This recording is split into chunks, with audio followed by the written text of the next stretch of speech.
Bismillahirrahmanirrahim. Assalamualaikum warahmatullahi wabarakatuh.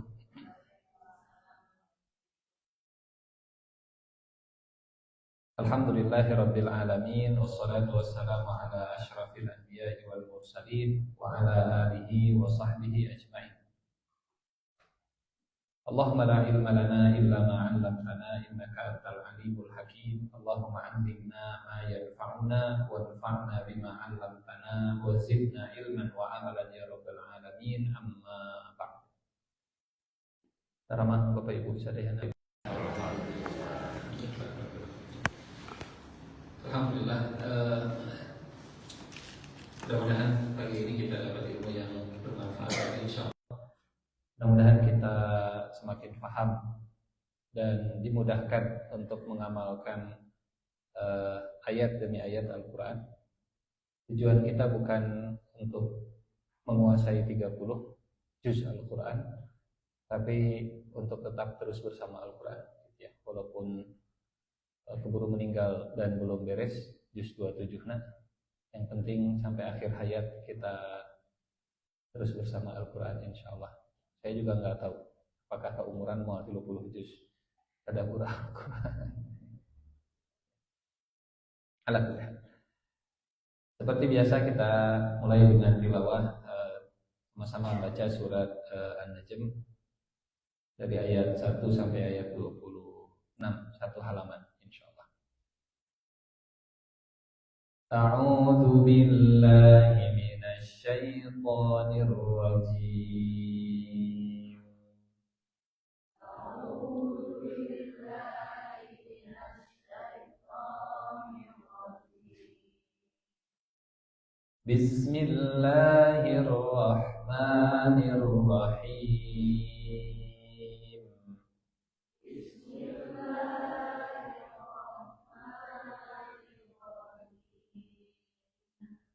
وَالنَّجْمِ إِذَا هَوَى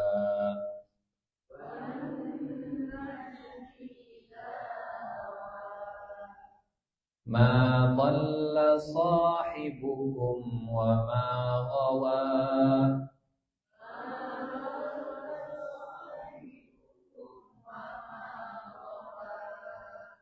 وَمَا يَنطِقُ عَنِ الْهَوَى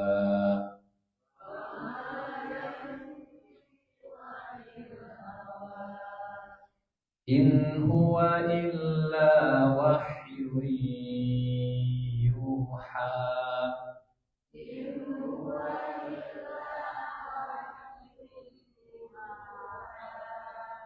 عَلَّمَهُ شَدِيدُ الْقُوَى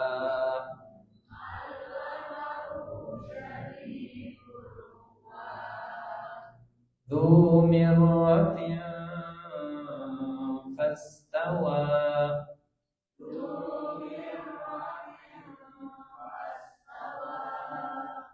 وَهُوَ بِالْأُفُقِ الْأَعْلَى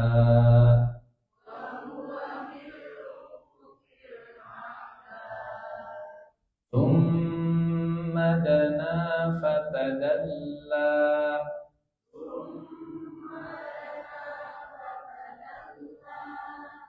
فَكَانَ قَابَ قَوْسَيْنِ أَوْ أَدْنَى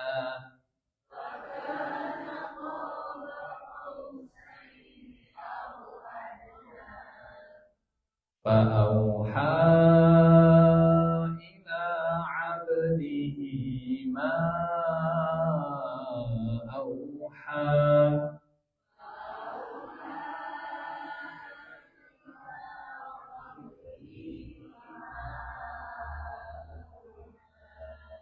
مَا كَذَبَ الْفُؤَادُ مَا رَأَى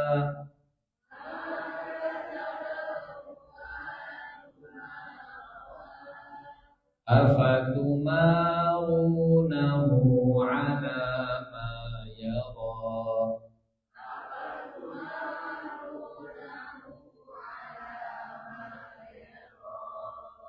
وَلَقَدْ رَآهُ نَزْلَةً أُخْرَى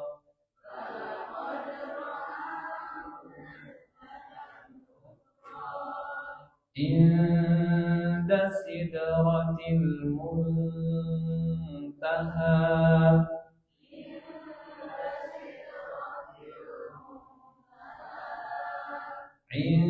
عندها جنة المأوى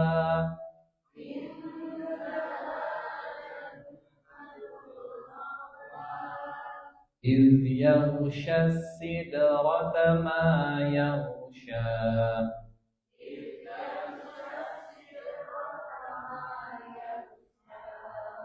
ما زاغ البصر وما طغى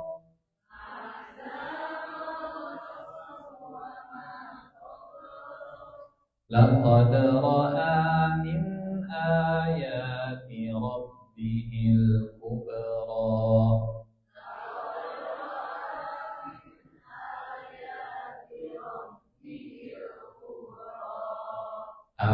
أفرأيتم اللات والعزى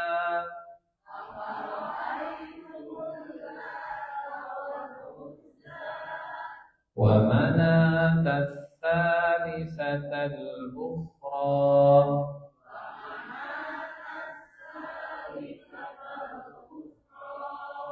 ألكم الذكر وله الأنثى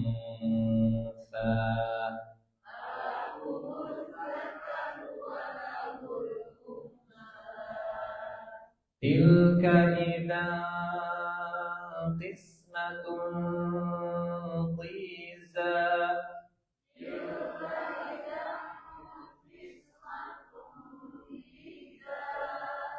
إن هي إلا أسماء سميتموها أنتم وآباؤكم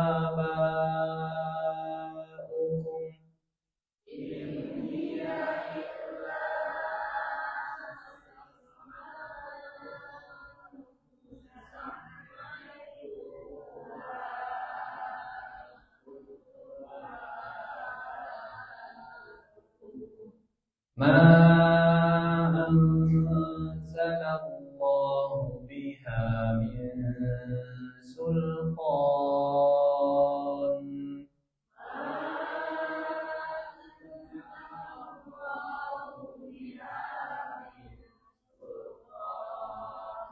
إن يتبعون إلا الظن وما تهوى الأنفس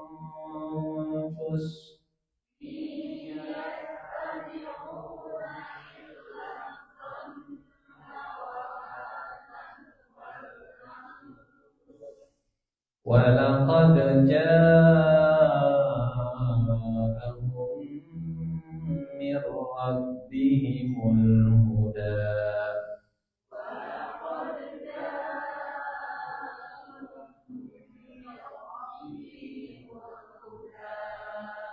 أم للإنسان ما تمنى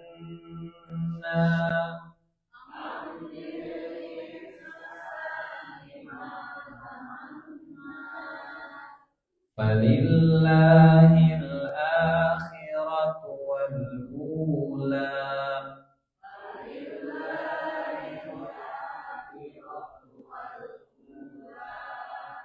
وكم من ملك في السماوات لا تغني شفاعتهم شيئا إلا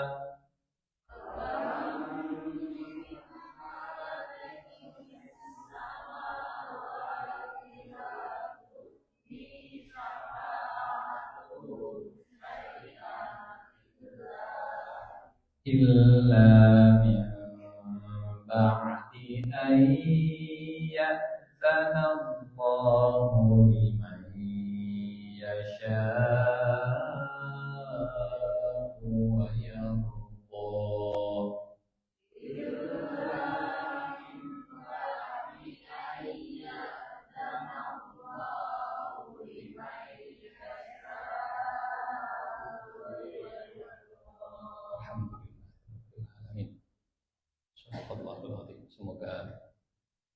Tiap hurufnya jadi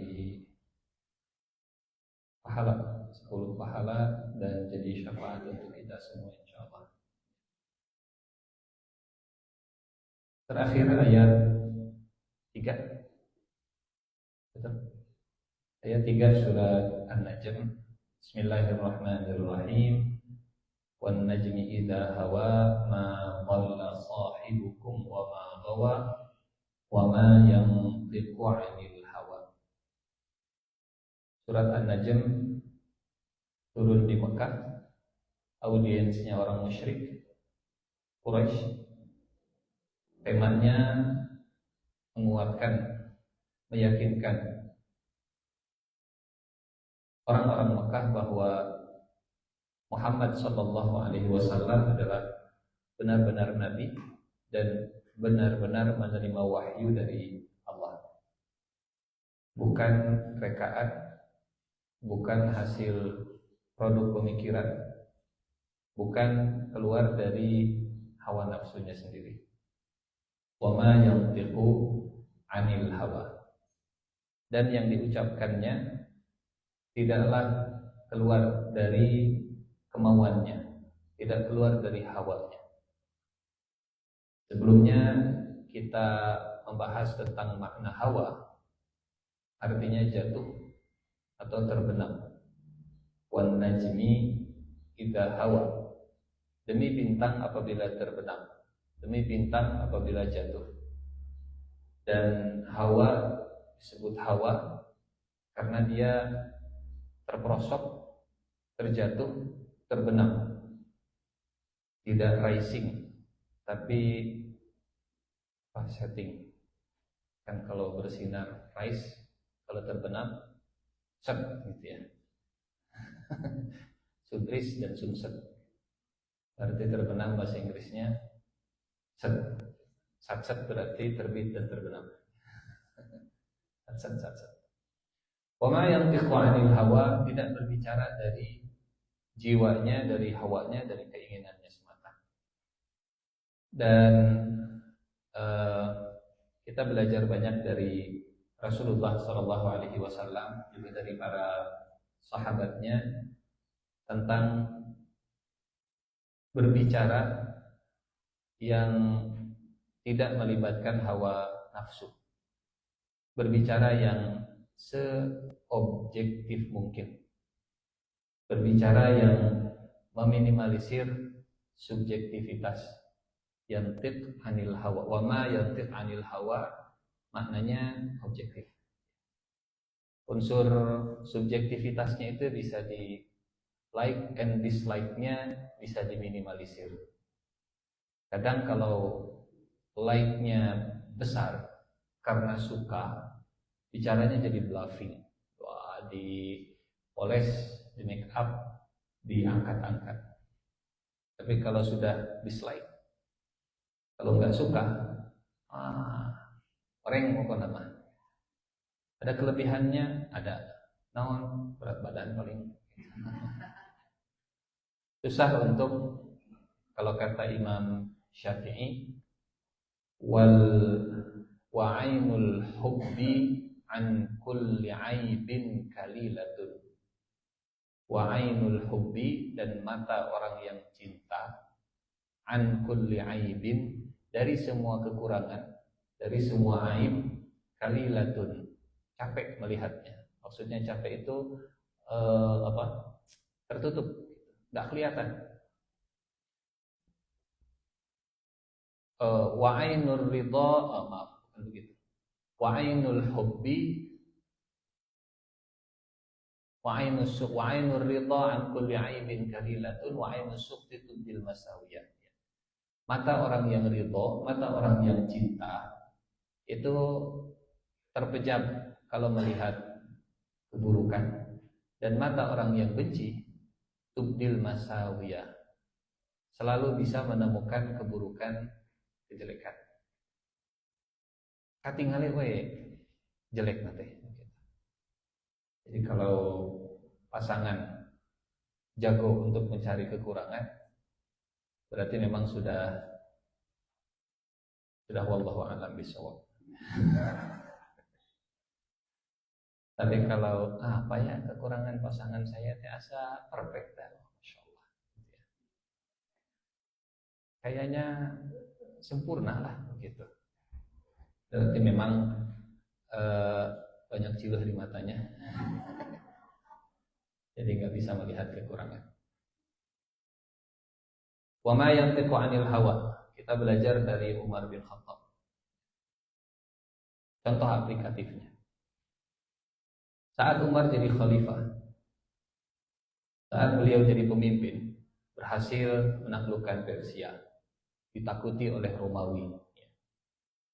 Ekspansi kemana-mana, dipanggil Amirul Mukminin.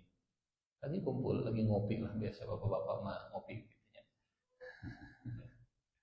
Lagi kumpul Umar bin Khattab dengan para sahabat yang lain, dengan tabi'in.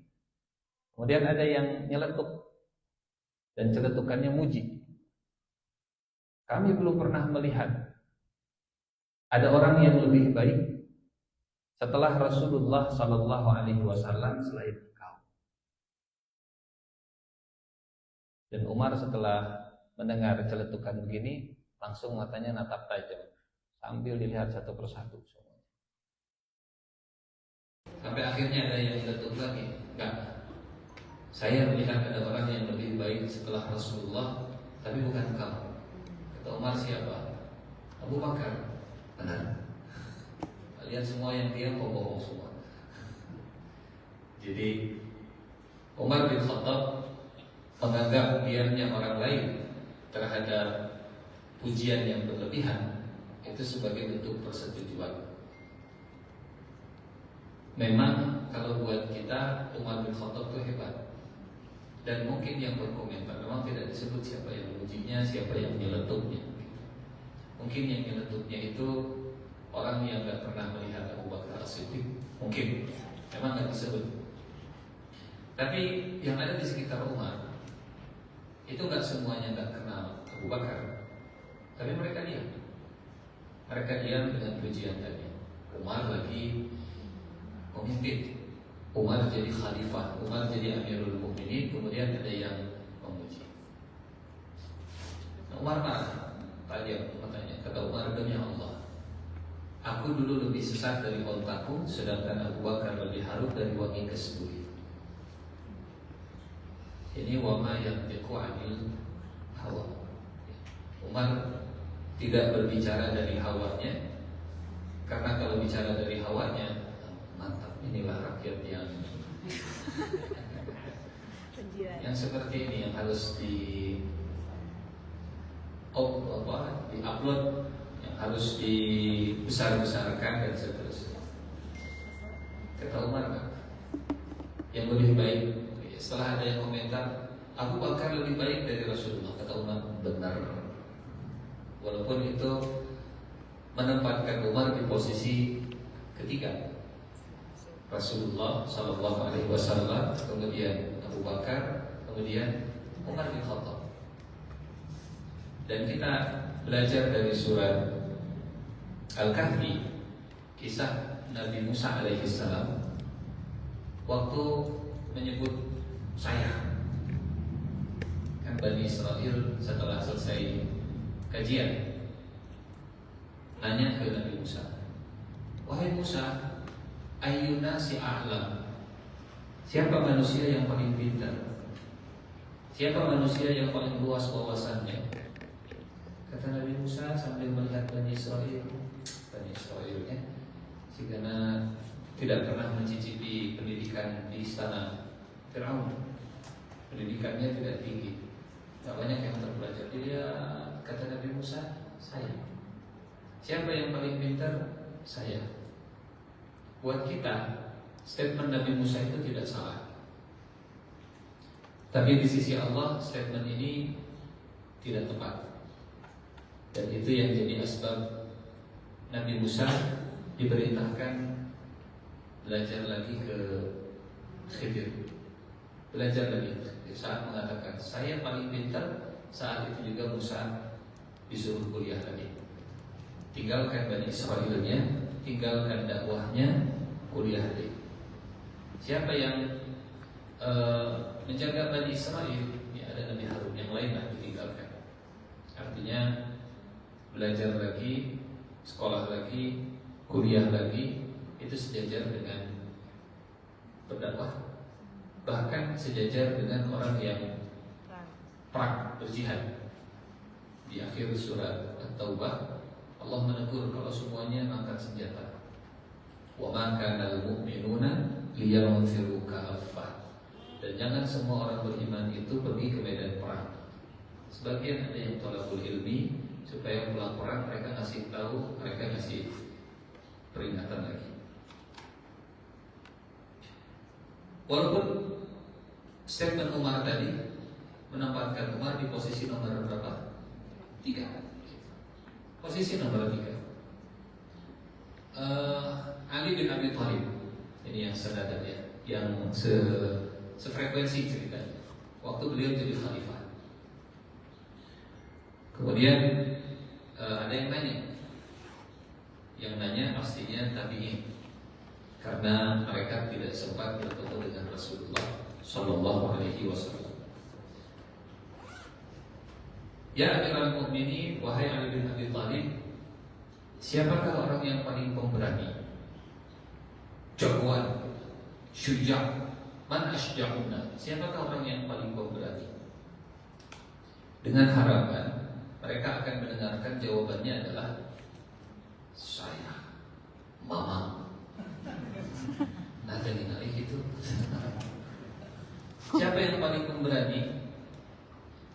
Jawaban Ali bin Abi Thalib di luar prediksi mereka, unpredictable, mind blowing, di luar nurul, gak nyangka sama sekali. Kata Ali bin Abi Thalib, yang paling pemberani adalah Abu Bakar As-Siddiq. Karena bayangan yang bertanya, Abu Bakar itu sosok yang teduh, sosok yang senang tidak tampil, gitu ya. Bukan sosok seperti Umar bin Khattab, tapi yang ngasih stempel sang jagoan dan pemberani adalah sosok yang mereka kagumi.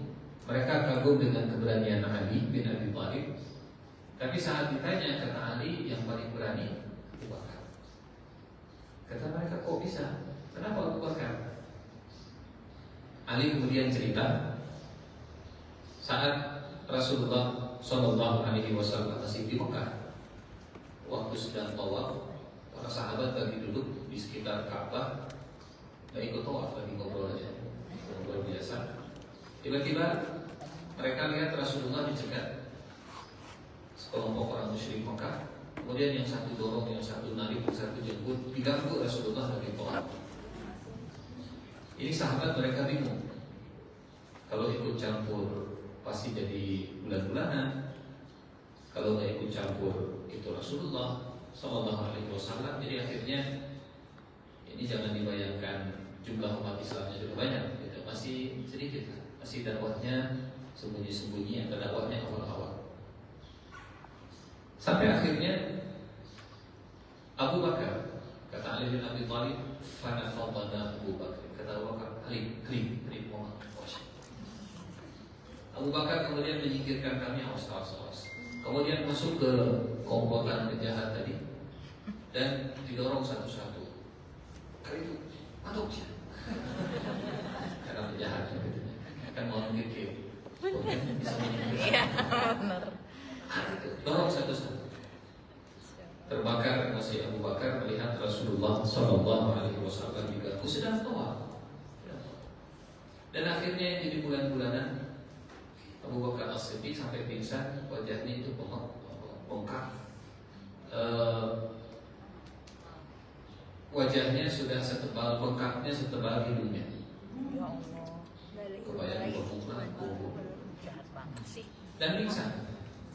Sampai kata keluarganya saat dibawa ke rumah, kalau dia meninggal perang sekalian. Kita tuntut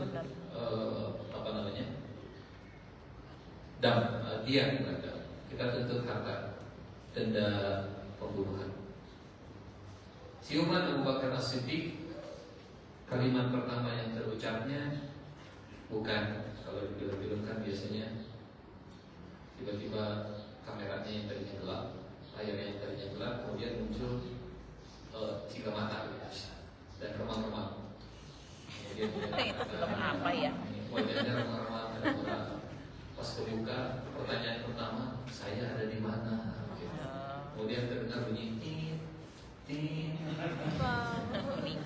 Lihat di samping ada apa namanya hembusan begitu. Kemudian tangan di situ, saya di mana? Film apa? Sinetron. Lucia. Lupa dia itu. Boykot. Dan salah hembus. Hembusannya tidak akhir. Lucia sok nonton.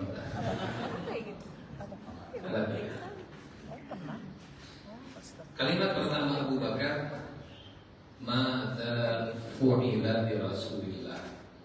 Apa yang terjadi dengan Rasulullah? Gimana kabarnya Rasulullah? Apa yang dilakukan kepada Rasulullah?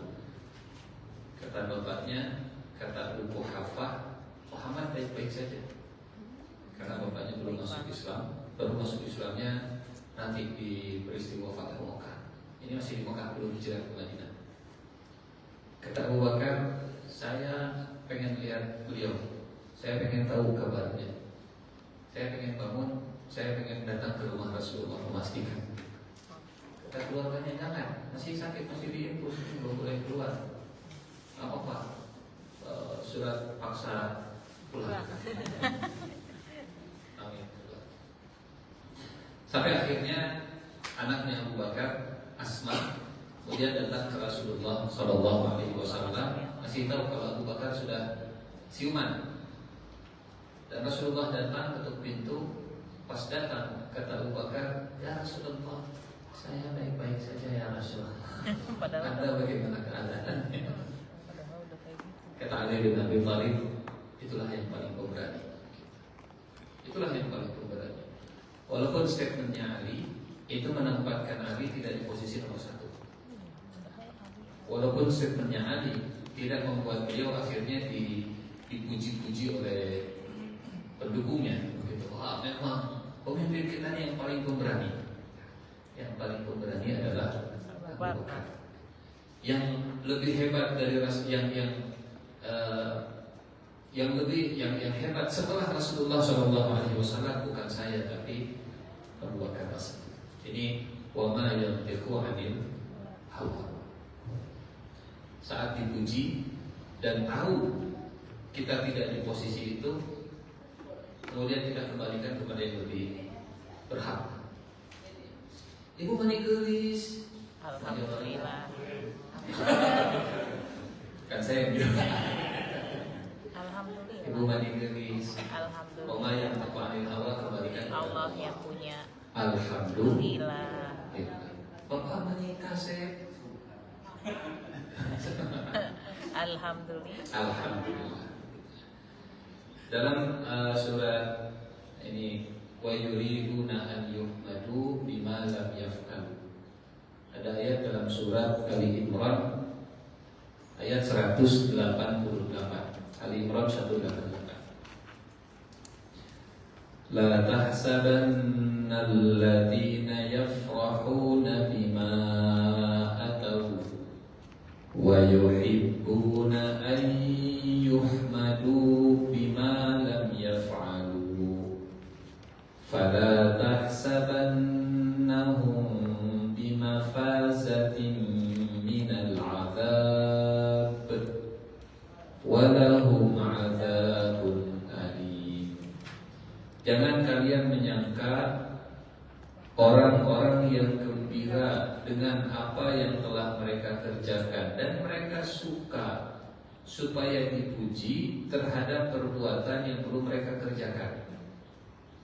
Mereka suka wa yuhibbuna dan mereka cinta an yuhmadu dipuji-puji bima lam yaf'alu padahal mereka tidak mengerjakannya.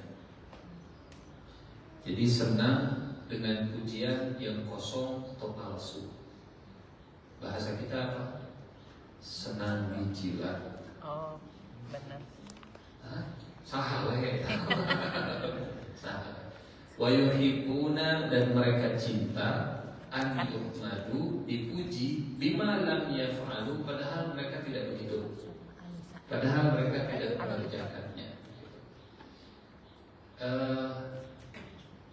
Ya, apa namanya? Wa ma yantiqu 'anil hawa. Kita belajar dari Umar bin Khattab, belajar dari Ali bin Abi Thalib. Orang memuji saya dan saya tahu saya tidak seperti itu. Kamu terlalu berlebihan. Tapi ulangnya ampun. Seperti anak kecil yang dipuji, ih cantik banget. Enggak, cantik padahal mah dilihat oh. Hatinya berbunga-bunga, hidungnya juga berdoa kayak hidung berbatu. Kembang kempes. Tapi di mulutnya enggak, aku mau cantik. Masya Allah. Tapi pipinya merah. Harusnya lariin ke Allah ya. Enggak.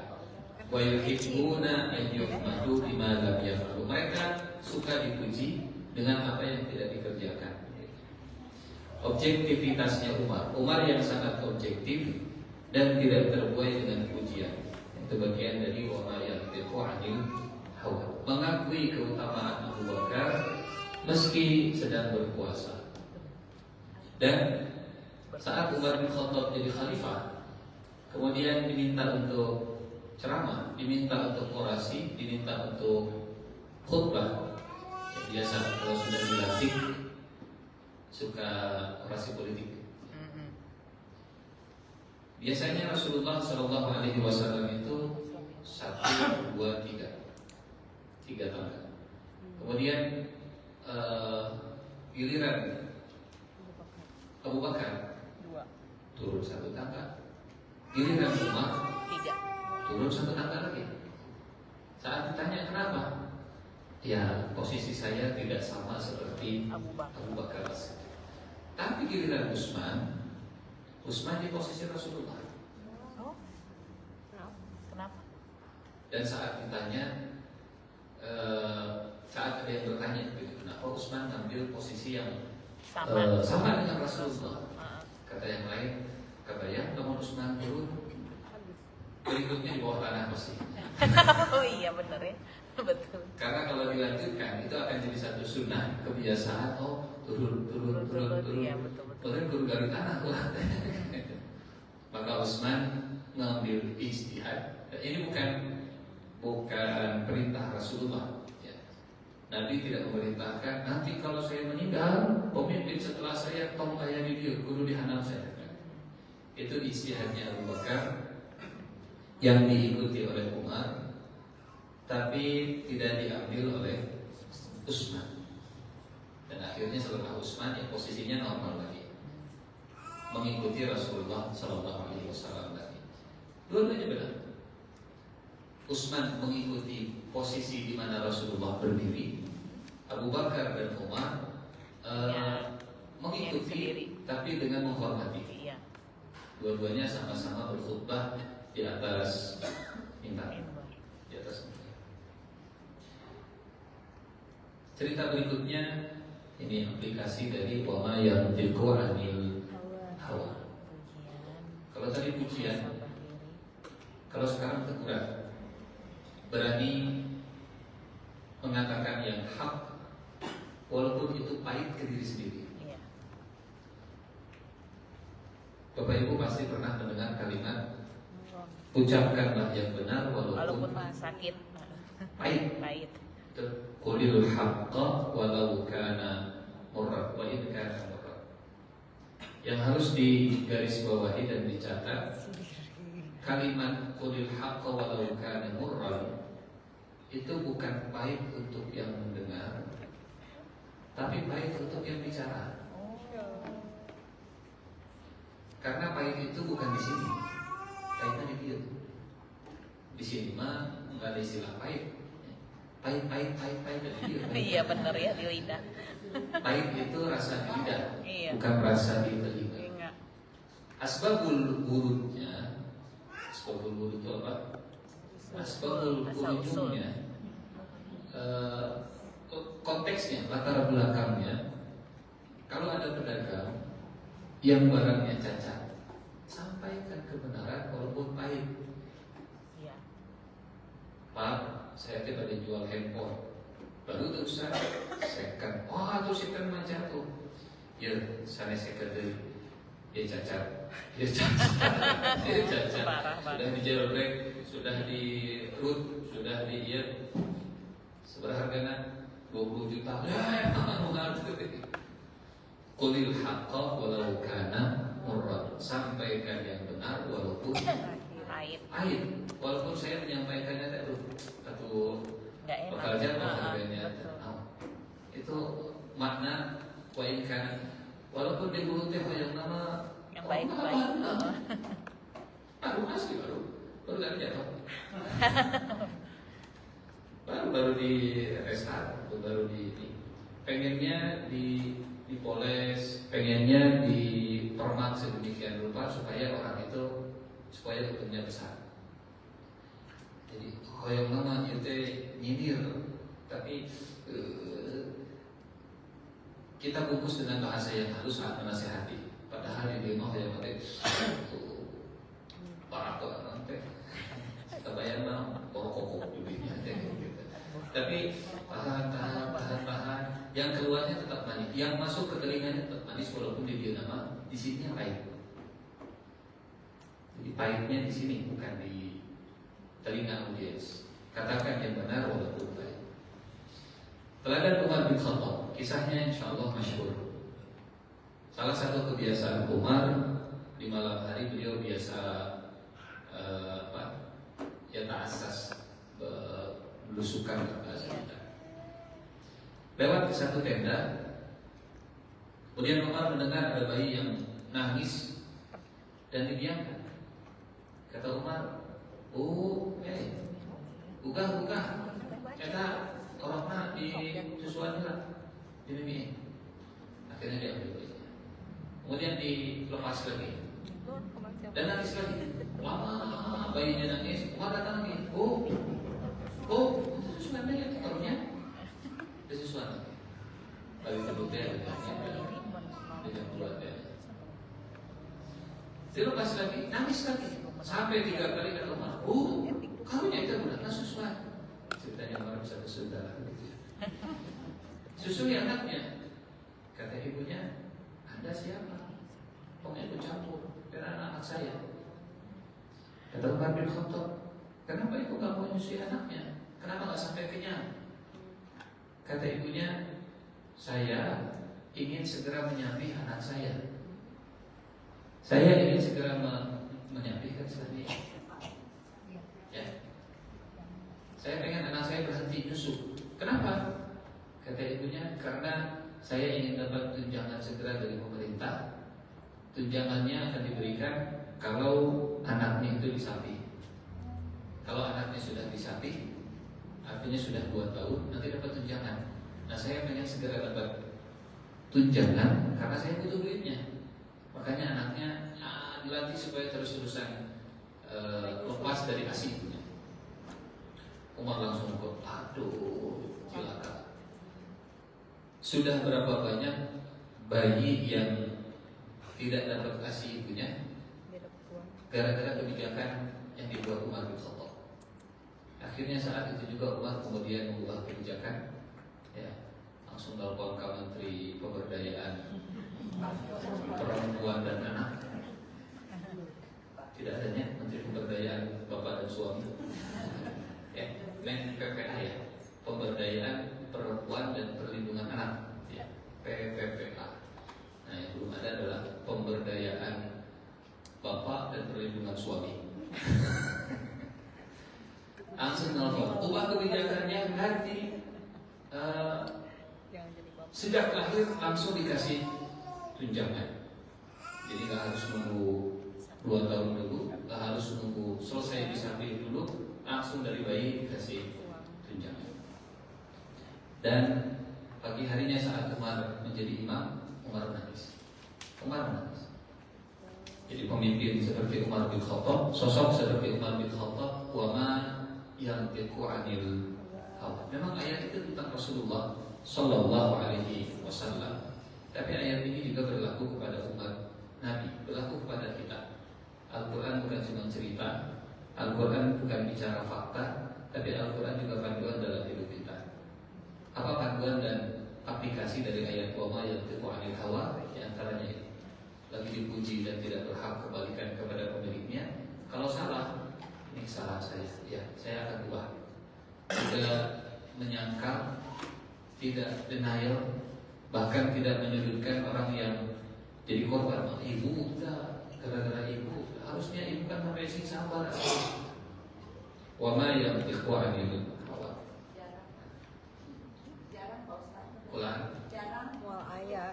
Tapi ayat Umar bin Khattab maksudnya. Artinya kalau dilakukan oleh sahabat berarti bisa. Mungkin kalau dilakukan oleh Nabi mah kita besok kalah sebagai tomo. Mami atau hari kurang mah begitu hadis Nabi. Dia tidak mudah, tapi dia juga tidak mustahil. Kalau mudah semua orang bisa, kalau mustahil tidak ada yang bisa. Posisinya di mana? Tadi dia di tengah-tengah. Bukan itu udah di dia. Dia nggak gampang, jadi mau mustahil di tengah-tengah. Waktu Umar dapat informasi tentang jalan yang jelek, kata Umar, segera perbaiki jalan yang belum diaspal di Irak. Ini statement Umar yang luar biasa. Lau anna baghlah, seandainya ada keledai. Baghlah itu bukan keledai, kalau keledai himar. Baghlah itu kawin campur antara kuda dan keledai. Baghol, ya. Jadi bapaknya kuda, ibunya keledai, anaknya namanya baghlah.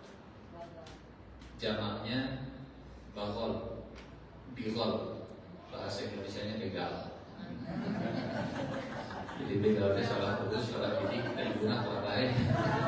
Orang guna, kenapa begal? Bigol, bahasa Al-Qurannya wal khayla wal hamira wal bighala wal hamir. Kata Umar bin Khattab, "Lau anna baghlatan ta'atharat fil Iraq." Seandainya ada baghlah tergelincir, kepleset di Irak, lasu ila Umar, maka Umar pasti akan ditanya, lima lam tumahhid laha tariq. Umar, kenapa kau tidak mengaspal jalan di Irak? Bapak Ibu paham kenapa Irak? Apa signifikansi Irak bagi Umar bin Khattab? Irak itu artinya daerah terluar, daerah terpinggir, daerah terjauh. Karena Umar tinggalnya di ibu kota dan ibu kotanya di Madinah. Dan wilayah umat Islam paling jauh saat itu ada di Irak. Jadi kalau bahasa kita, seandainya daerah yang ada di mana, di Pulau Pulau Sabang, seandainya daerah yang terpinggir bukan di ibu kota itu nggak diaspal dan ada motor yang dijali dan prosok dan tergelincir, maka saya akan ditanya oleh Allah, kenapa tidak diaspal jalannya? Itu sikap mental Umar bin Khattab. Wa ma yantiqu 'anil hawa, walaupun itu akan balik ke dirinya sendiri, gitu. Nyesok atau nahan dan seterusnya. Jadi dari Umar kita belajar yang benar, katakan benar, walaupun kita belum bisa mengerjakan. Yang salah, katakan salah, walaupun kita masih melakukan. Kadang kalau yang benar kita belum bisa mengerjakan, itu emang benar. Nah jadi gitu, ya saya nanti mengerjakan kita. Yang salah, walaupun kita masih terlibat di sana. Pak, kumaha hukumna judi online teh? Haram sih sebenarnya nama. Tapi saya Anak tuh bapak, ya apa? Itu wama yang yantiqu 'anil hawa. Pak, kumaha hukumna judi online teh? Haram dikit lah. haram. Nah jika gitu Pak, Mana ada haram dikit? Bapak menang 200 miliar kemarin.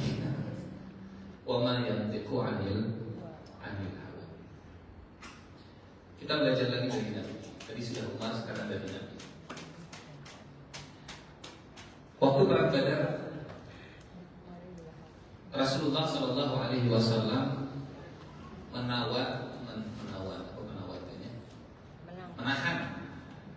menahan beberapa tawanan, jumlahnya 70 tawanan, dan di antara tawanan ada menantu Rasul, suaminya Zainab, namanya siapa namanya? Abul As bin Ar-Rabi. Kata Nabi, ini statement Nabi kepada Abul As, wallahi ma zamamnahu sihran, demi Allah kami tidak mencelanya sebagai menantu. Artinya kalau hubungan keluarga baik, keren. tapi kita perang tetaplah perang. Dan ini wa ma yantiqu anil hawa level lagi. Anda ikut perang, tapi saya tetap mengapresiasi Anda adalah menantu yang baik. Anda menantu yang tidak pernah punya track record yang jelek kepada mertua. Tapi perang tetaplah perang. Ini kita tidak akidah, dan akhirnya Anda ikut dalam barisan orang-orang musyrik. Saya tahu Anda, tapi sebagai menantu adalah orang yang baik. Untuk memisahkan seperti ini bukan hal yang gampang. Udah, susah, sulit, bisa. Berat sekali. Wa ma yantiqu 'anil hawa, mungkin bakal ini jadi menantu kecil atau ada mikir saya timbang macam-macam lah keluar teh.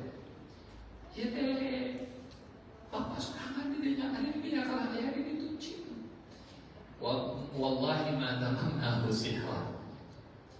Dalam hubungan mertua dan menantu, Anda ini nggak punya cacat sama sekali. Bagus. Gampang? Mustahil? Juga nggak mustahil, tapi juga tidak gampang. Wallahi ma tamamnahu sihran. Kalau kata Ali bin Abi Thalib, ini salah satu statement beliau, bukan hadisnya. Ahbib habibaka haunan ma asa an yakuna baghidaka yawman ma, wa abghid baghidaka haunan ma asa an yakuna habibaka yawman ma. Cintailah kekasihmu sekadarnya, bisa jadi suatu hari dia jadi musuh. Dan bencilah musuhmu sekadarnya, bisa jadi suatu hari dia jadi kekasih. Karena yang paling menyakitkan itu kalau sudah, maaf kalau bahasa tulisan di belakang truk banyak. Kuberikan kau hati yang tulus, kau balas aku dengan trauma yang serius. Yang kemarin Sambil kacamata gitu.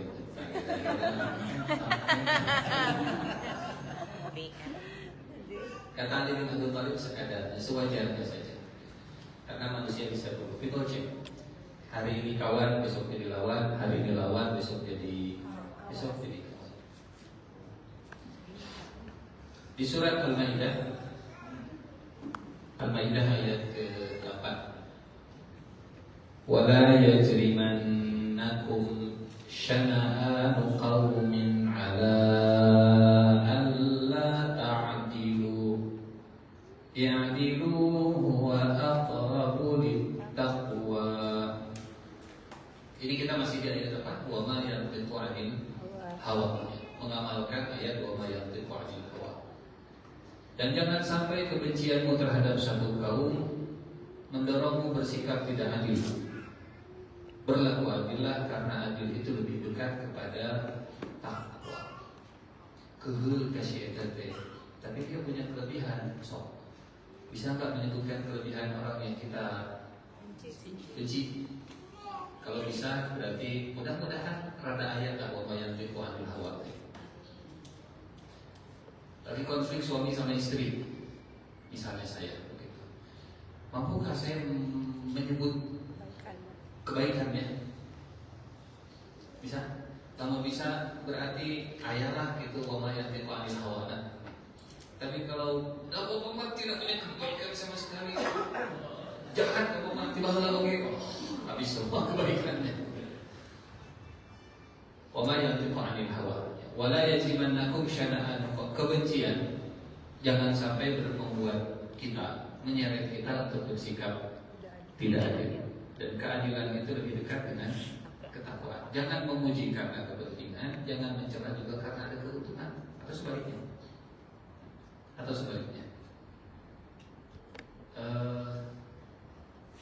Apa tadi yang saya bilang? Jangan mencela. Lupa.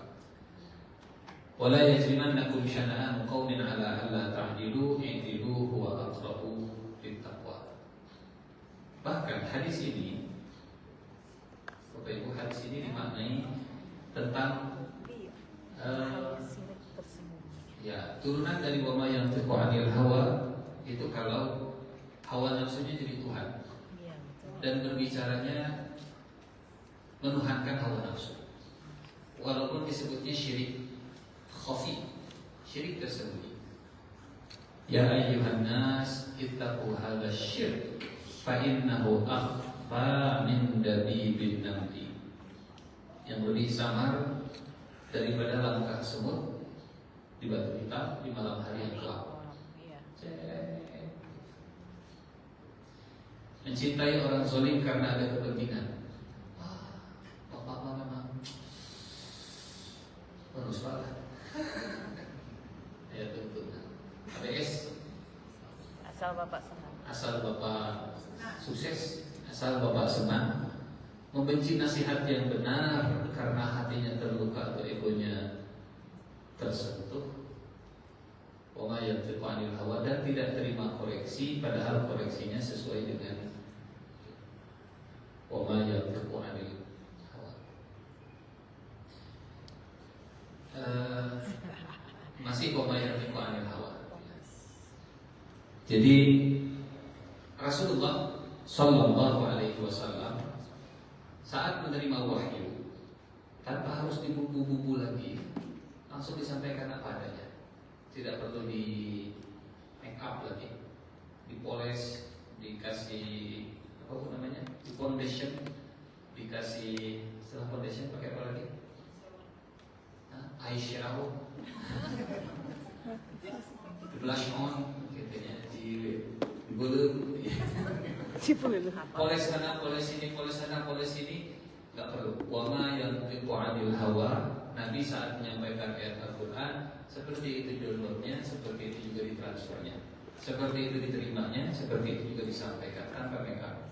Kebenaran tidak perlu makeup. Wa qul ja'al haqqu wa zahaqal batil innal batila kana zahuqa. Kebenaran sudah agung, tidak perlu disesatkan.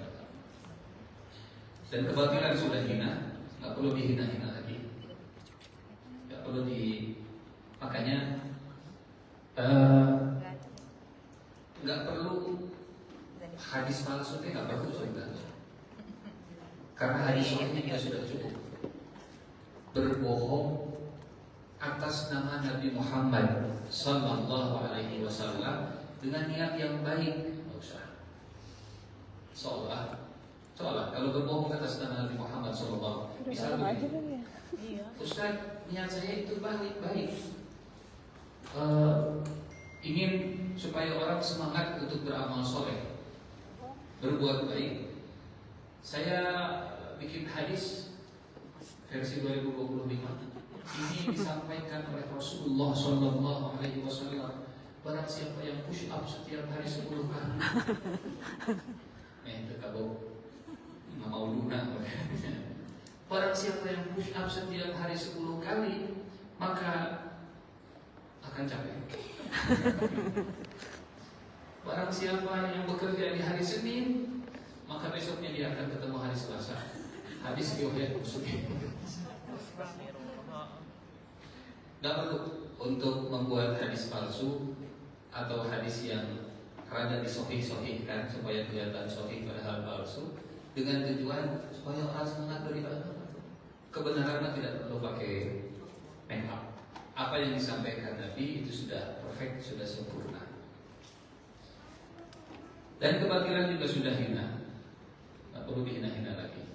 Maka wama yang anil hawa, memang ini yang dia nggak mustahil, tapi dia juga nggak gampang, dia susah. Berbicara sesuai dengan porsinya, menyampaikan sesuatu sesuai dengan kadarnya. Nggak perlu di atau di kecil, katakan kecil, besar katakan besar. Kalau kecil di besar-besar, yang besar di kecil-kecil, berarti ada hawa di sana masuk.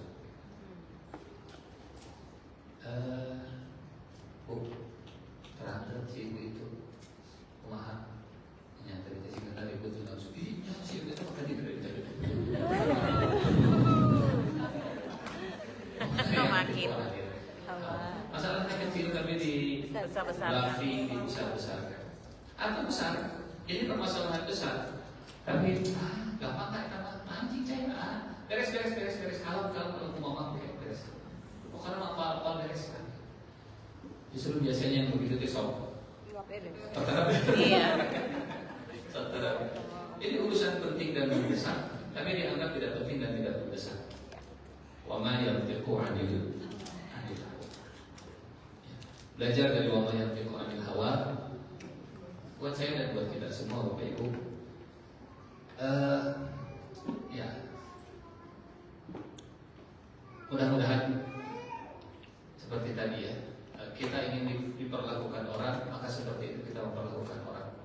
Wama yang kita ingin orang objektif tentang kita. Mudah-mudahan kita juga bisa objektif tentang orang lain. Kita ingin orang lain jujur ke kita. Mudah-mudahan kita juga jujur ke orang lain. Kita ingin orang lain itu berani mengakui kesalahan. Mudah-mudahan kita juga berani untuk mengakui kesalahan. Wama yang anil hawa. Kalau saya di posisi dia, apa yang saya harapkan? Jadi tukar posisinya dan seterusnya. Kita lanjut ke ayat yang keempat ya, karena ayat ini sebetulnya sudah di pertemuan kemarin. Ayat yang keempat. Wan najmi idza hawa ma dhalla sahibukum wa ma ghawa wa ma yantiqu 'anil hawa in huwa illa wahyu yuha. In tidaklah huwa dia illa kecuali wahyu yuha yang diwahyukan. Sekilas kita akan menganggap bahwa kata yuha itu tambahan yang tidak diperlukan. Kalau tanpa yuha, in huwa illa wahyun, dan tidaklah ia kecuali wahyu. Tapi ketika wahyu yuha, wahyu yang diwahyukan, itu seperti makanan yang dimakan, minuman yang diminum, buku yang ditulis, surat yang dikirim, atau baju yang dikenakan. Jadi ada kata tambahan, bukan tambahan, ada fiilnya. Wahyu yang diwahyukannya, itu wahyu yang diwahyukan. Makan yang dimakan, makanan yang dimakannya, itu makanan yang dimakan. Air yang diminum. Kalau Allah menambah, kalau Allah mengabadikan satu kata, pasti ada. Tapi sebelum ke kata yuha, kita mulai dari kata huwa dulu. Karena huwa ini dalam tafsir ternyata ada dua pendapat. Yang mayoritas huwa itu Jibril. Walaupun ada pendapat yang lain, huwa itu kembali ke Allah Subhanahu wa Ta'ala. Huwa itu pertama Al-Quran. Kalau Jibril nanti di'allamahu, di ayat berikutnya allamahu, siapakah yang mengajarkan Nabi? Allamahu Jibril atau allamahu Allah Subhanahu wa Ta'ala? Kalau huwa di sini ada dua. Huwa yang pertama merujuk kepada Al-Quran. Jadi di ayat sebelumnya saat Rasulullah disebut dan tidaklah dia berbicara kecuali dari wahyu. Apakah yang dimaksud itu adalah Quran? Atau in huwa illa wahyu yuha, itu maksudnya semua kata-kata Nabi walaupun bukan Quran, semuanya wahyu. Nah, maksudnya ya, jadi huwanya itu apakah cuma ke Al-Quran? Wa ma yantiqu 'anil hawa, tidaklah dia berbicara dari hawa nafsunya. Apakah yang dimaksud oleh Allah ini adalah Al-Quran? Atau semua yang keluar dari lisan Nabi itu tidak ada hawanya, maksudnya tidak ada kepentingan ego dan seterusnya, sehingga kalau makna yang kedua berarti hadis juga termasuk huwa, termasuk wahyu. Hadis juga termasuk wahyu. Dan saya secara pribadi cenderung ke pendapat yang kedua, merujuk pada seluruh ucapan Nabi Muhammad SAW, baik ucapan itu adalah ucapan yang menyampaikan Quran ataupun ucapan itu ucapan yang menyampaikan selain Al-Quran, baik itu hadis kursi ataupun itu hadis nabawi ataupun hadis berikutnya saat sedang emosi, saat sedang menguji, semuanya wahyu. Semuanya wahyu. Jadi huwanya adalah seluruh sabda Rasulullah sallallahu alaihi wasallam. In huwa illa wahyun.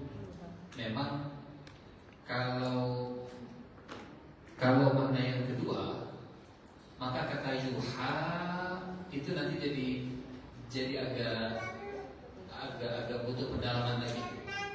Karena kalau sabda yang Nabi sampaikan itu tidak harus menunggu Jibril dulu untuk datang. Yuha itu artinya diwahyukan. Namanya diwahyukan itu pasif. Rasulullah menunggu. Rasulullahnya menunggu, tidak aktif. Nunggu wahyu, itu namanya diwahyukan.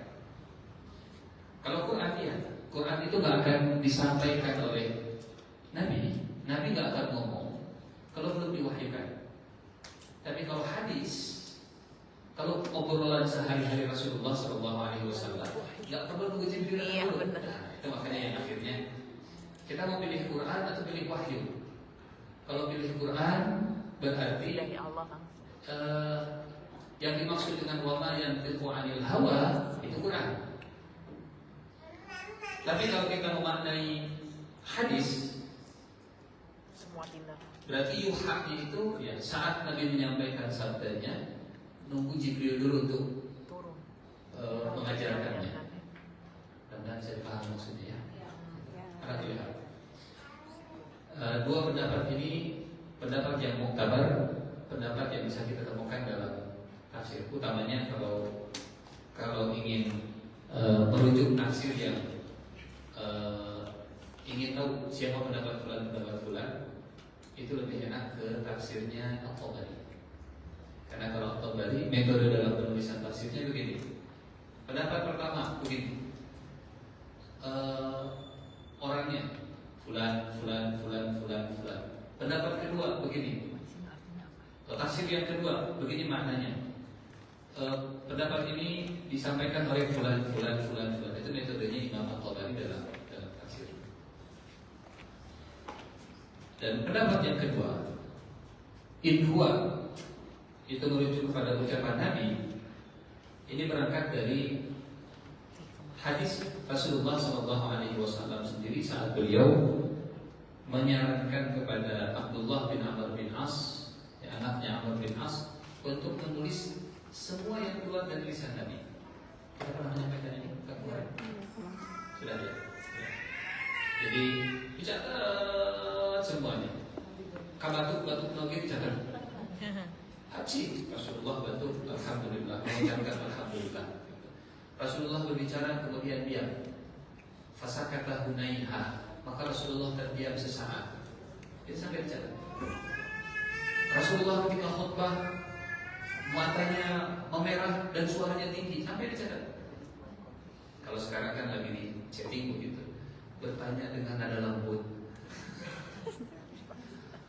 bertanya dengan nada baik-baik. Nah, itu nanti dicatat. Karena kalau bahasa chatting kan kita nggak boleh nasib atau biasa-biasa begitu. Iya benar. Mama di mana? Nanti dicaplok semua, caps lock caplok. tulisannya huruf besar semua. besar semuanya. Mama di mana? Kalau tulisannya besar semua, kira-kira nanyanya gimana itu? Marah. Mama di mana? Tapi kalau dalam kurung, bertanya dengan nada lembut. Tapi dicampok, mama di mana? Beda begitu ya bahasa lisan dengan bahasa tulisan. Abdullah bin Amr bin As mencatat semua kata-kata Nabi. Sampai ditegur oleh orang Quraisy, jangan dicatat, jangan semuanya dicatat. Muhammad itu bisa marah, dia juga manusia biasa. Dilaporkan ke Rasulullah, kata Rasulullah, "Wallati nafsi biyadihi, hadzal lisan," sambil menunjuk ke lisannya. "Hadzal lisan la yantiqu illa bil haqq fil ghadabi wal ridha." Dua kondisi emosi yang seringkali kata-kata itu susah untuk terkondisikan. Iya, marah. Satu di sini, satu di sini. Tadi kata Imam Syafi'i, kalau sudah ridho, tutup mata. Kalau sudah benci, ketinggali saja. Wa ainur ridho an kulli aibin kalilatun wa ainu sukhti bil masawiyah. Demi zat yang jiwa berada di tangannya, lisan ini tidak mengucapkan kecuali kebenaran dalam keadaan marah maupun dalam keadaan ridho, dalam keadaan senang, dalam keadaan rela dan bahagia. Sementara manusia biasa seperti kita, ya begitulah, ya, begitulah. Tapi Nabi tetap maksum, dan ini luar biasa. Saya belum membaca. Kalau dilihat dari perspektif psikologi seperti apa, cuman yang saya pahami begini. Nabi mengakui kalau Nabi bisa marah. Iya. Nabi mengakui Nabi juga bisa ridho. Tapi Nabi kemudian menyampaikan bahwa kalau bahasa kita sekarang regulasi emosinya itu bagus, stabil, gitu ya. Marah memang marah, tapi di sini, cuma di sini nggak marah. Jadi dia marah sama dia hukum, di dia ada tapi objektif, to the point. Nah di dia ada kolak. Tadi orang tadi di kosong di dia namanya. Ada ngomong itu biasa-biasa kan? Kita ngomong biasa-biasa tadi di dia ngomong. Di sininya marah, di lisannya tetap mengucapkan kebenaran. In huwa illa wahyu yuha. Makna ayat ini. Makna ayat ini yang pertama tadi ya, bahwa Quran itu wahyu dan kata-kata Nabi juga wahyu. Makna ayat ini juga artinya bahwa Nabi itu terpisah dengan Quran. Ini kalau kita memahaminya yang pertama. Jadi wahyu itu terpisah dengan Rasulullah SAW sebagai manusia itu berbeda dengan wahyu yang diterima dari Allah Subhanahu wa Ta'ala. In huwa illa wahyu yuha.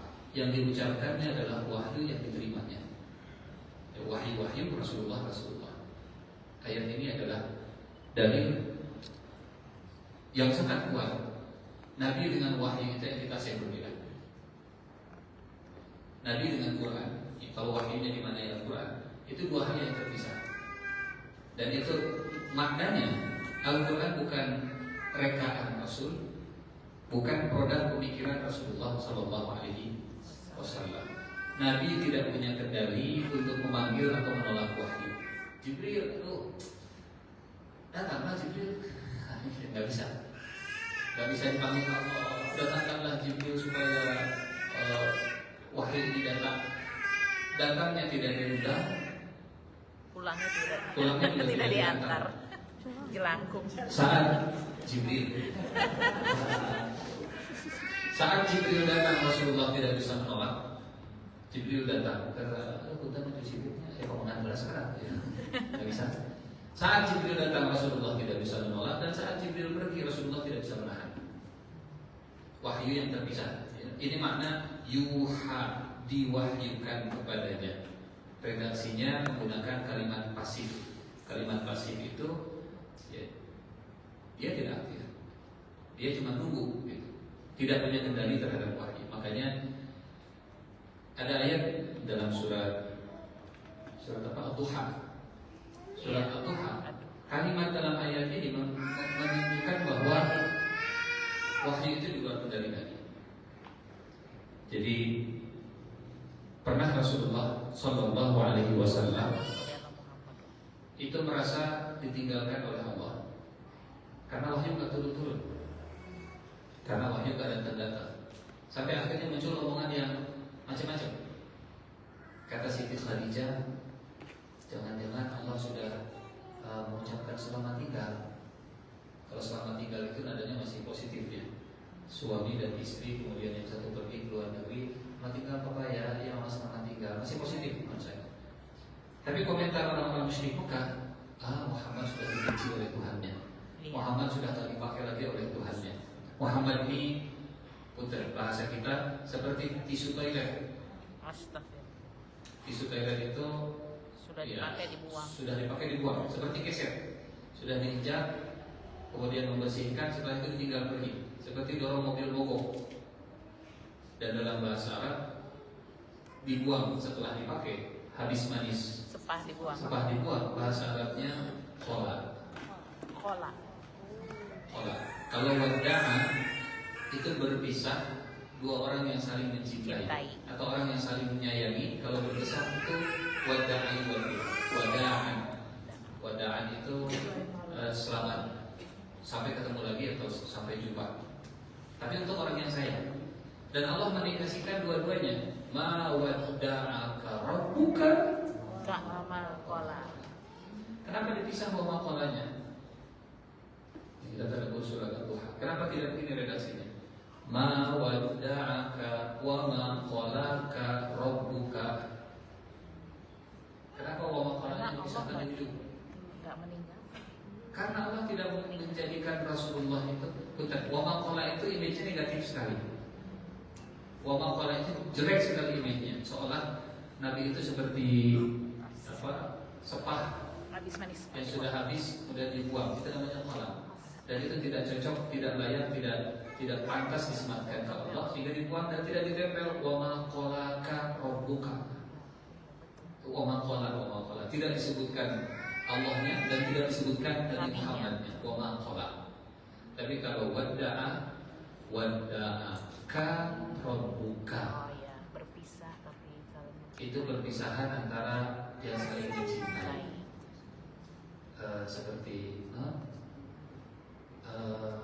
Bahlama berpisah di pelabuhan saat bunyi cerobong.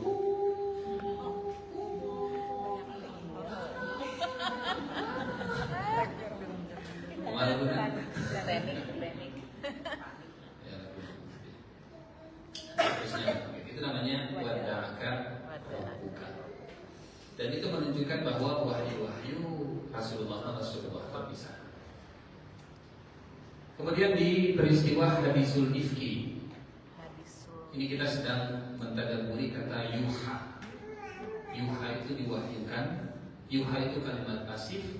Kalimat pasif artinya Rasulullah tidak punya kendali. Kalau tidak punya kendali, kumaha Allah bukan kumaha Rasulullah Shallallahu Alaihi Wasallam.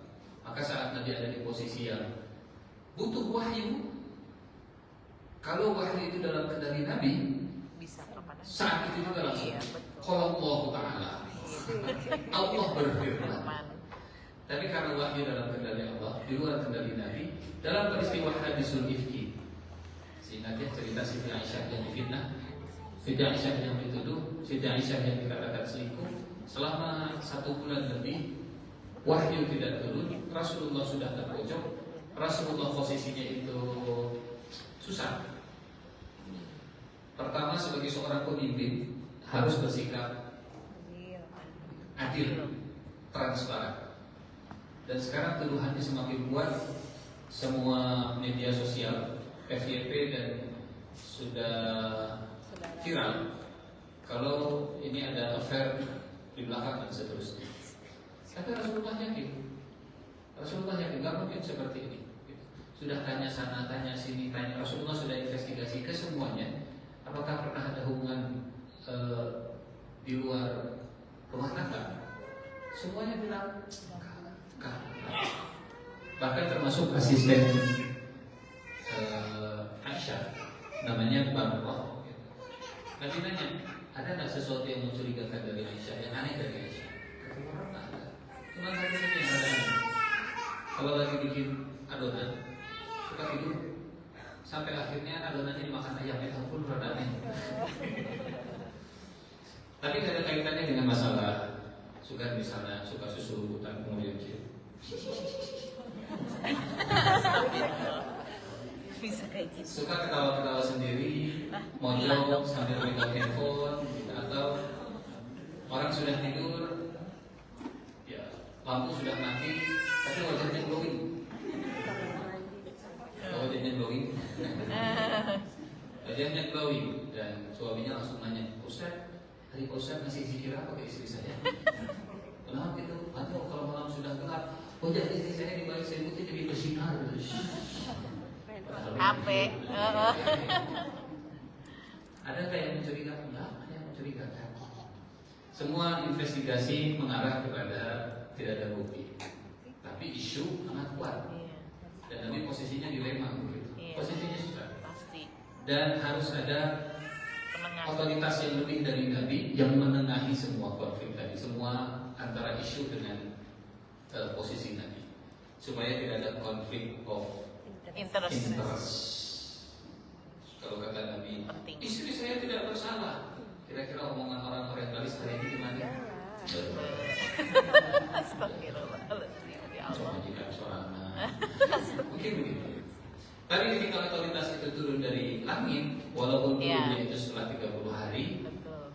dan orang tahu ini bukan bahasa Rasulullah Sallallahu Alaihi Wasallam, ini bahasa wahyu turun dari atas. Jadi justru independensi wahyu itu menguntungkan Nabi. dan menguntungkan para sahabat. Iya. Ada penengahnya. Nabi manusia seperti kita, kadang ada di posisi yang tidak nyaman. Misalnya begini, bukan ayat-ayat yang berbicara tentang pembagian ghanimah, Iya. Betul. pembagian harta, itu dari langit langsung, dari Iya, Allah langsung, dari dari Allah. wahyu langsung. Betul. Buat Nabi seperlima, Iya. buat Nabi sekian. Iya. Itu bukan dari Nabi, karena kalau dari Nabi Iya. sama seperti kalau Ada misalnya keuntungan, ada dia yang bikin aturan dan aturan itu menguntungkan dia. Iya, betul. Dia yang jadi regulator, dia juga yang jadi operator. Betul, betul banget. Sekarang Yang terjadi. Iya, betul. dia yang bikin aturan, dia juga yang jadi pemain. Dan aturan dibuat oleh dia itu menguntungkan dia. Iya. Itu kan bikin kita jadi rada hafaz. Iya, betul. Tadi hafaz. Itulah Indonesia. Ini independensi wahyu. Wahyu itu terpisah dari Rasulullah SAW. Dan Iya. Betul, betul. begitu banyak ayat-ayat dalam Al-Quran yang isinya menegur Rasulullah Sallallahu Alaihi Wasallam. Dari mulai berbuka masa, kalau bukan in huwa illa wahyu yuha, mungkin nggak ada ayat abasa wa tawalla anja'ahul akalla innaha tazkirah. Nabi ditegur oleh Allah, dikasih surat peringatan, surat teguran, ya, surat peringatan bahwa jangan dilakukan lagi. Innaha tazkirah faman syaa'a dzakara. Berbuka masa sebabnya bukan karena hutan.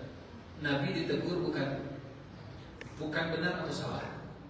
Bapak Ibu perlu dipahami. Iya, iya. Bukan benar atau salah, tapi Sempurna. benar dan yang lebih benar. Iya, menyempurnakan. Istilah para ulama khilaful aula. Oh, itu. Khilaf al-aula itu yang terbaik. Khilaful aula itu menyelisihi yang terbaik. Pilihan Nabi tidak salah, pilihan Nabi benar. Tapi Nabi seharusnya standarnya lebih tinggi.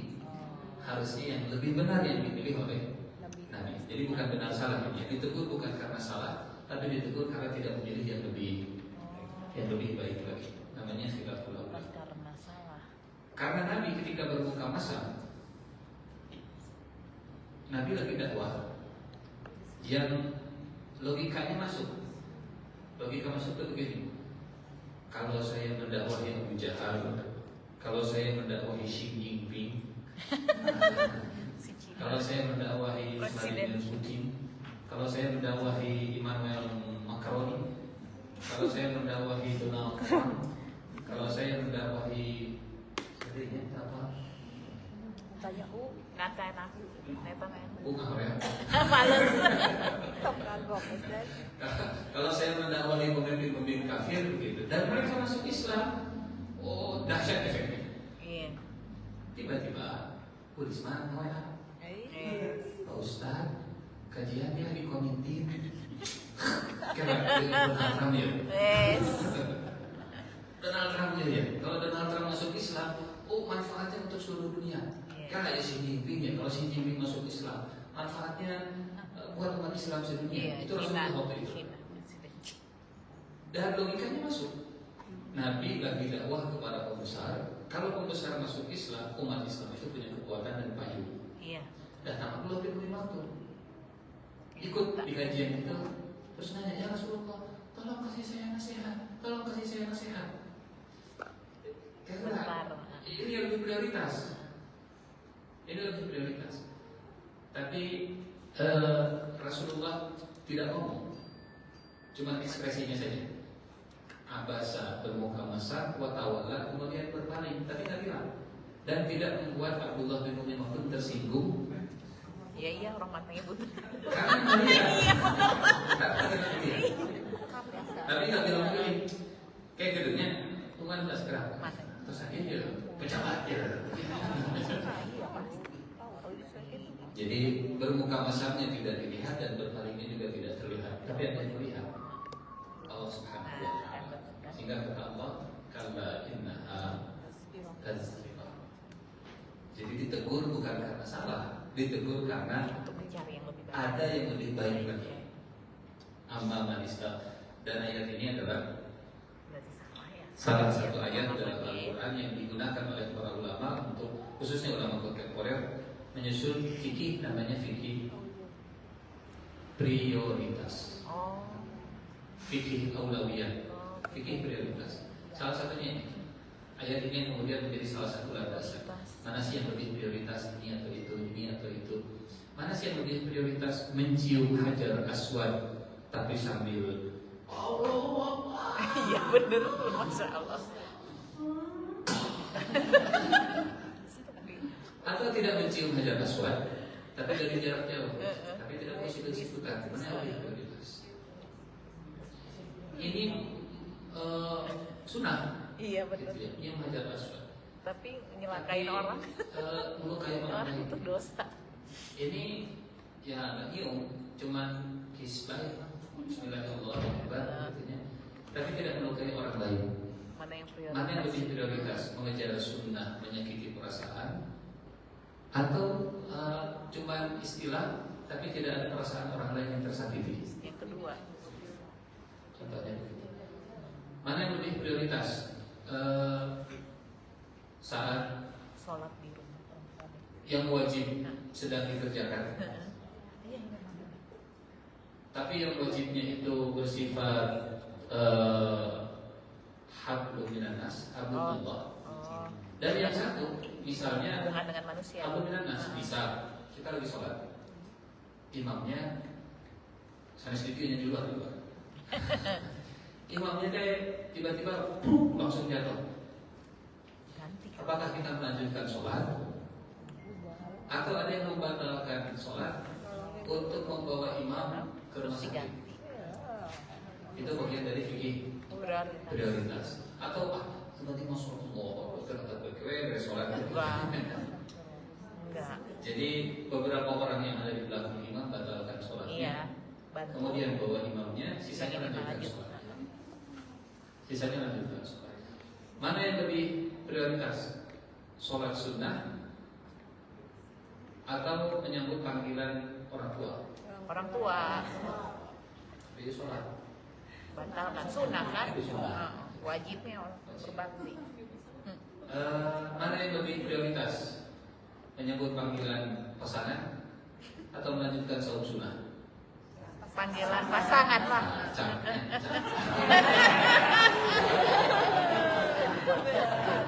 Pasangan sendiri. Iya, benar. Iya. Pasangan orang lakor loh. Astagfirullah. Dalam perang Badar, Nabi juga pernah ditegur karena mengambil tebusan. Itu juga fikih aulawiyah. pertimbangan Nabi sama seperti pertimbangan Abu Bakar. Kita lagi membangun negeri Madinah ada kekurangan uang dan mereka punya uang, tawanan ini punya uang. Jadi mereka bebas, kita dapat uang. Mereka untung, kita untung, win-win Solution. Kalau mereka nggak punya uang, ajarkan 10 peserta didik Muslim yang tidak bisa baca tulis. Iya, betul. Win-win solution. Tapi Allah Subhanahu wa Ta'ala memilih pendapatnya Umar bin Khattab. Kata Umar, ya Rasulullah, karek Iya. penggal semuanya, 70 perwira ini penggal semuanya. Bahkan kalau bisa yang memenggal adalah keluarganya sendiri. Yang Muslim memenggal keluarganya yang musyrik yang jadi tawanan. Mereka sudah memusuhi, mereka sudah melukai, mereka sudah memerangi. Dan sekarang mereka di tangan kita. Dia semua mau. Dan pilihannya jatuh ke pilihan Abu Bakar. Sementara Allah memilih pilihan Umar. Tapi karena sudah diambil keputusannya, kata Allah ya sudah, lanjutkan saja. Jadi apa fungsi teguran dari Allah? Memberi yang terbaik. Menunjukkan kepada kita bahwa Allah punya otoritas lebih tinggi dari Rasulullah SAW dan ada pilihan yang lebih. Jadi pembelajaran bahwa kadang perlu shock terapi untuk pertemuan pertama. Selanjutnya terserah Anda. Aks. Ini peran pertama, ini tawanan pertama.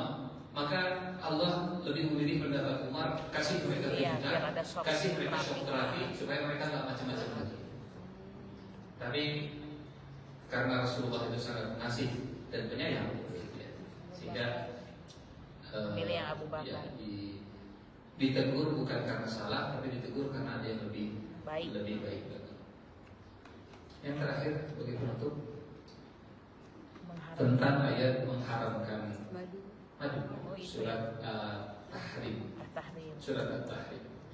Kalau wahyu itu tidak diberikan kepada Nabi, kalau wahyu itu produk pemikiran Nabi, mustahil Nabi akan mengatakan, ya ayyuhan Nabi, lima tuharrimu ma ahallallah. Mustahil ayat itu akan ada.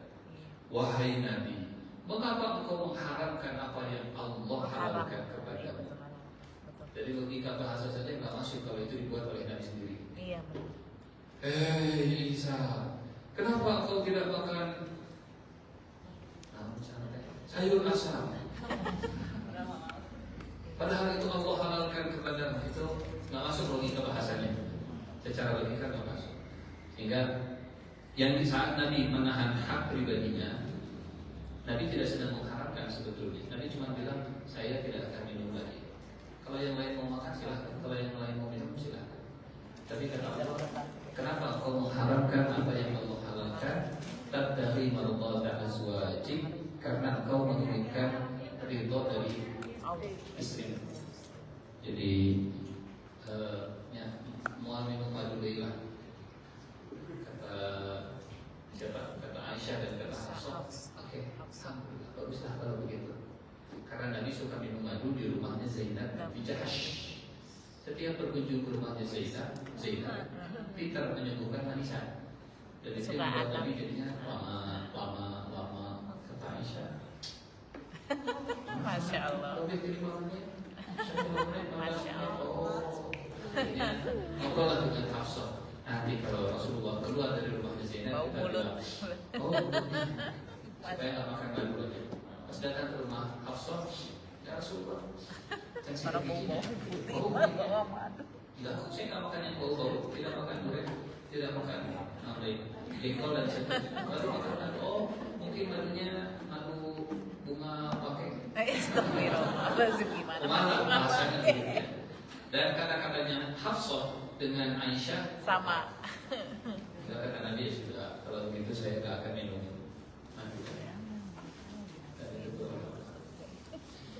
Wallahu a'lam. Insyaallah kita katakan sudah bukan pada bulan ya. Yang kita cukupkan ayat yang ke ayat yang keempat. In huwa illa wahyu yuha. Ada pertanyaan sebelum kita? Pak, mau nanya. Tadi kan huwa itu wahyu Al-Quran. Tapi ada hadis qudsi hadis qudsi itu termasuknya kemana ya gitu?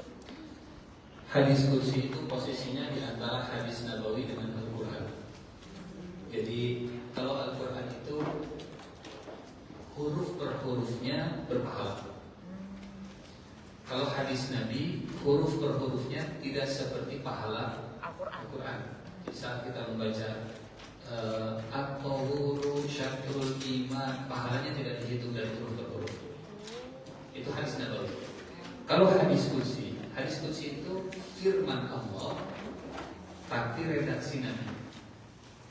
Kalau Al-Quran firman Allah redaksi Allah.